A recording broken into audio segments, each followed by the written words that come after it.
Yeah, so my dad's a big influence in my life, so he was in the sporting goods industry for a number of years through the late 70s, 80s and into the 90s, and he sold his business in the early 2000s. He had a sports wholesale business, as all kids do growing up, you know, they admire their dad, and yeah, he's been a huge influence in my life. So he did that, and he started his business completely from scratch on a whim, on a small idea, and built it into what it was, and then sold it. And then so fast forward 10 years after that, you know, the idea of players sports was simmering at that time, around 2010 through 2011.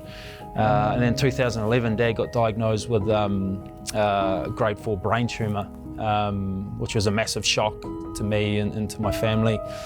And at that time, there was that initial upheaval, you know, and everything that went with that for the first couple of months. And then that was the Rugby World Cup came, and we took him along to a lot of games there, which is off the back of some hard treatments he had, and you know, and he was never going to miss that for the world, and you know, and getting along to those games, and him wanting to do that and get there, and you know, it was just sort of another example of what he did through his whole life, of sort of getting up off the canvas and getting at it.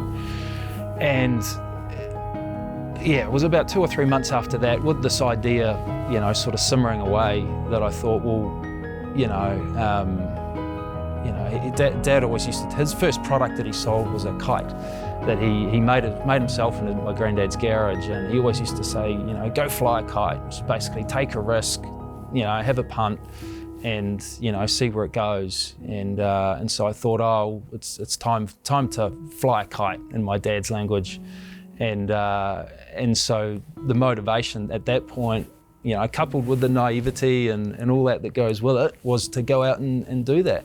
And I thought at the time too, you know, it'd be a great focus, not only for me, but you know, for my family and my friends and such in that time. I mean, looking back now, you know, it was probably crazy with everything we had going on at that time, to go out and leave a really good job, a stable job, a good company, and go out and drag people in to start a brand new brand and a brand new business. But I was really motivated by what Dad had been through, what he was going through, you know, in the face of adversity. And I thought, well, this is, you know, when it's all said and done, and if I'm in his position at 61 years old, when I look back, you know, how will my story read? And you know, I'm so proud of his story and the things that he did.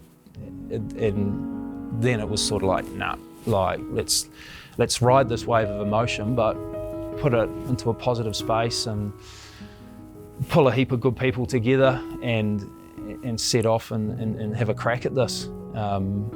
Always, you know, from the outset, we agreed there'd never be any regrets, whatever happened, and basically get stuck in. So, and that's what we did. Yeah.